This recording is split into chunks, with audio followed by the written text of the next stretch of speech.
So hello everyone, welcome to the channel. आज हम बात करेंगे, मैंने 2026 का एसबीआई पीओ का जो गाइडली पे सीरीज स्टार्ट हुई है उसका पहला एग्ज़ाम खुल गया था, तो मैंने आज ही दिया। हम उसके एनालिसिस करेंगे। तो ये रहा मॉक। हम इस पे चलते हैं और इसका लेवल चेक करते हैं। Level was easy to moderate and let's just see क्या बना। मेरा स्कोर आया 53.5। Although cut off was 65। I couldn't score much. I attempted 66 and got right as 56 and got wrong as 10. Let's just see क्या बना। And पहले खुलता है English. हाँ, पहले खुलता है इंग्लिश और मेरी परसेंटाइल तो बहुत ही कम आई है, 54.31। आई नो मैंने पिछले 15-20 दिनों से मैंने लाइक बिल्कुल ही छोड़ दिया था मॉक देना, एंड उसकी वजह से ये हो रहा है। बट अब मैं रेगुलर अगर मॉक दूंगा तो आस्ता आस्ता परसेंटाइल वापस इंप्रूव होगी। जैसे कि मैंने लाइक आरआरबी पीओ का मेरा इंटरव्यू था 4 फरवरी को। तो उसके बाद से तो मैंने लाइक 10-15 दिन मैंने पढ़ाई की ही नहीं है। तो अब मैंने वापस मॉक देना स्टार्ट किया। मैंने आरबीआई असिस्टेंट के भी 2 मॉक दिए और आज पहला एसबीआई पीओ का दिया था। And English was worst section that I did because अगर मैं बात करूँ, सबसे पहले यहाँ पे आए थे इनकरेक्ट ढूंढने थे इसमें से, लाइक इनके वर्ड्स के मीनिंग के। तो ये ठीक रहा, ये भी ठीक रहा, फैब्रिकेट इरेडिकेट भी ठीक रहा। बट मेरा जो गलत हुआ है वो हुआ है पैराजम्बल। एंड पैराजम्बल मैंने पहला सही बनाया था एंड उसके बाद तो मतलब गलत ही हुए मैक्सिमम। एक पहला मेरा सही वाला आया ये वाला, और एक मेरा ये इसका फिलर ठीक निकला। बाकी तो 3 गलत हुए जो पूछे हैं, जैसे कि पेनल्टी मेट। तो that was C. Penultimate मेरे को पता था, जैसे कि सेकंड लास्ट को कहते हैं पेनल्टी मेट, बट गलत हो गया है। तो यहाँ पे मेरे को वर्क करना पड़ेगा वापस। इंग्लिश में मेरा आरबीआई असिस्टेंट में भी इंग्लिश नहीं अच्छा जा रहा है। जैसे कि ये फर्स्ट ठीक रहा मेरा, और ये फिल इन द ब्लैंक। मेरे को लग रहा है मेरे को यही दोनों करके निकल जाना चाहिए था। टाइम वेस्टेज था बाकी, टाइम वेस्ट होता है नहीं तो। और मैं यही करता हूँ, जैसे कि अगर पेपर में भी आए तो अगर कुछ फिलर वाला आए या फिर पहला सेंटेंस जल्दी मिल जाता है, मैं उन दोनों को करके निकल जाता हूँ। बट यहाँ पे मैंने मॉक था तो मैंने ट्राई किया, बट गलत ही हुआ है। उसके बाद फिलर्स आए थे, फिलर्स वाज इजी। ये सारे फिलर थे, फिलर्स वर इजी। एंड उसके बाद कॉलम ए कॉलम बी वाला आया था, ये मेरा गलत हुआ है। बी3, बी के साथ 3 मेरे को लग रहा था, बट गलत ही हुआ। जेनेटिक इंजीनियरिंग मैंने लाइक डिजीज़ से रिलेटेड यहाँ पे ह्यूमन डीएनए ऐसा समथिंग मैंने जल्दी जल्दी में मैंने कर दिया था, बट गलत हो गया था। ये कॉलम वाले क्वेश्चन थे। एंड उसके बाद नो करेक्शन रिक्वायर्ड वाले क्वेश्चन आए थे ये वाले। बट ये थोड़े ना ट्रिकी थे, जैसे मैं बताऊँ। जैसे यहाँ पे लिखा है एज इफ़ेक्टिव, और बाकी पूरा सेंटेंस यहाँ पे भी कॉपी था, बट एज था। तो ये मेरे को पता था कि एज एडजेक्टिव, एज एक प्रॉपर्टी होती है इंग्लिश में, तो उसकी वजह से ठीक हुआ ये। एंड उसके बाद ये वाला भी थे, जैसे कि मैंने पता क्या वंस को देख के मैंने जो इसकी वर्ब थी वो डिसाइड की, बट वंस के साथ एक्ट ही आना था यहाँ पे। तो ये भी गलत हुआ था। ये वाला भी गलत हुआ है मेरा। इंग्लिश मेरी बहुत गलत हुई थी। ये दो तो वही है। और एक ये मेरा, मैंने पैराग्राफ मेरा शूट है पूरा।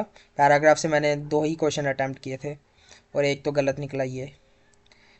Nimble, nimble, I guess nimble का मतलब होता है यहाँ पे इन्होंने लिखा क्विक फ्लेक्सिबल, पर जो मेरे को लगता था निम्बल इज़ लाइक जो इनएक्सपीरियंस होता है। Correct me if I am wrong, but that's why मैंने फ्रेजाइल लगाया था। फ्रेजाइल भी मतलब वीक होता है, बट गलत निकला ऑल दो। उसके बाद ये वाला था, ये वाला लगा जल्दी जल्दी में किए लास्ट में मैंने। एंड उसके बाद एरर्स आए थे, और जो गलत हुआ वो ये सारे गलत हुए मेरे। बट लास्ट में आया था ये क्लोज टेस्ट। क्लोज टेस्ट मेरे को आसान लगा था।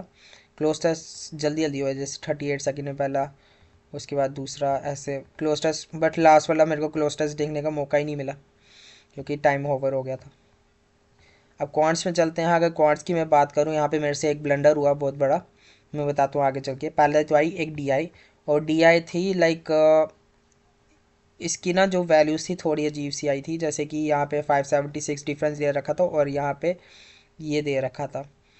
तो मतलब लाइक 720 का 720 10% की वैल्यू आ रही थी। 7200 टोटल इनको डिवाइड करना था, मतलब लाइक इन रेशियोज में डालना था। तो उसको डिवाइड करने में टाइम लगा था थोड़ा, बट हो गया था, 2 मिनट लगे थे। उसके बाद ये क्वेश्चन किए मैंने जल्दी जल्दी में।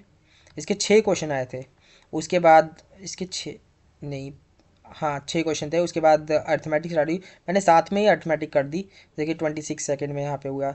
उसके बाद ये इस वाली अर्थमेटिक में टाइम लगा मेरे को, क्योंकि ये था, क्योंकि मतलब इसको करने जाओ तो टाइम लगेगा इसको, क्योंकि ये इसमें वैल्यूज़ थी वैसी। क्योंकि यहाँ पे कट नहीं रहा था, ऐसे हम रेशियो से ले लेते हैं ना यहाँ पे, बट ये कट नहीं रहे थे, तो इनको फिर लास्ट में जाके इक्वेशन गंदी बन रही थी, तो उसकी वजह से। तो ये क्वेश्चन भी था ऐसे, तो ये साथ साथ में किए। और आती है बात इस वाले पे। इस वाले में वैसे हुआ ब्लंडर, मैं बताता हूँ कैसे। इन्होंने दिया the total number of fruits, मतलब ये टोटल दिया है टेंस में, मतलब लाइक यहाँ पे अगर 72 आ रहा है तो 720 था, ये तो मेरे को समझ में आ गया। और यहाँ पे जैसे 40 है, तो मैंने क्या किया, यहाँ पे इन्होंने डिफरेंस में टेंस नहीं दे रखा, और मेरे उस टाइम पे मैंने क्या किया कि इसको 40 को मैंने भी टेंस में मान के मैं इनका डिफरेंस निकाल रहा हूँ। लाइक यहाँ पे टोटल दिया है, यहाँ दो वैल्यूज़ का डिफरेंस दिया है, और मैं यहाँ पे 400 से डिफरेंस लगाकर दोनों वैल्यूज़ निकाल दिया, और मैंने पूरा बना भी दिया। बट जब क्वेश्चन करने गया तो मेरा कोई क्वेश्चन मैच नहीं हो रहा।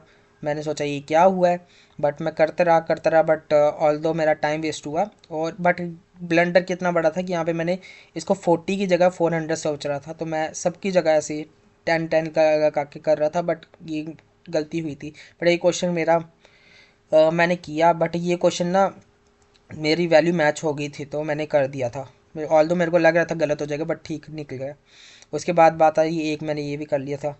उसके बाद टाइम ही नहीं बचा, क्योंकि यहाँ पे ये देखो 3 मिनट वेस्ट हुए, यहाँ पे 1 मिनट वेस्ट हुआ, ऐसे में टाइम वेस्ट हो गया था यहाँ तक बहुत ही ज़्यादा। 4 मिनट तो इस डीआई में वेस्ट कर दिए मैंने। तो उसके बाद जैसे कि फिर यहाँ पे आया, यहाँ पे मैंने छोटे छोटे क्वेश्चन उठाने स्टार्ट किए। फिर उसके बाद ये 3 क्वेश्चन यही हो पाए। तो क्वांट्स में मेरा अटैम्प्ट हो पाया 15, और 15 के 15 ठीक थे। फिर आई रीजनिंग की बारी। रीजनिंग में पहली जो पज़ल, उसमें टाइम लगाया मेरा बहुत। मेरी एक बारी पॉसिबिलिटी बन गई, बट लास्ट में एक लाइन थी उसने पूरा गलत कर दिया, तो मेरे को दूसरी बारी वापस पज़ल बनानी पड़ी।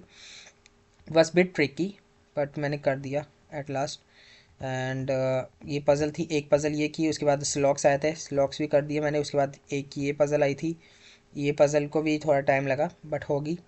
उसके बाद ये वाली पज़ल सबसे इजी थी, ये जो 1.5 मिनट में बन गई, बहुत इजी पज़ल थी ये। तो 3 पज़ल यहाँ पे की और सिलॉक्स की है, और उसमें टाइम चल गया सारा। उसके बाद ये वाली पज़ल छोड़नी पड़ी, क्योंकि तो लास्ट में टाइम नहीं बचा था। फिर मैंने ये दो क्वेश्चन अटैम्प्ट किए, एक ये किया और एक ये किया। बट मेरी मतलब बहुत ही दिन बाद किया ना मॉक, तो इसकी वजह से अगले मॉक में थोड़ा इम्प्रूव हो जाएंगे। रीजनिंग और मैथ में मैं इम्प्रूव कर लूँगा। इंग्लिश की मेरी एक्यूरेसी नहीं आ रही, इंग्लिश में पता नहीं लगा, मैं ज़्यादा अटैम्प्ट कर ले रहा हूँ, तो इसकी वजह से शायद अगली बारी मैं ये ट्राई करूँगा पैराग्राफ। ये सॉरी, पैराग्राफ रह गए, तो लेट्स जस्ट सी क्या होता है। तो अगले मॉक में मिलते हैं, टिल देन बाय।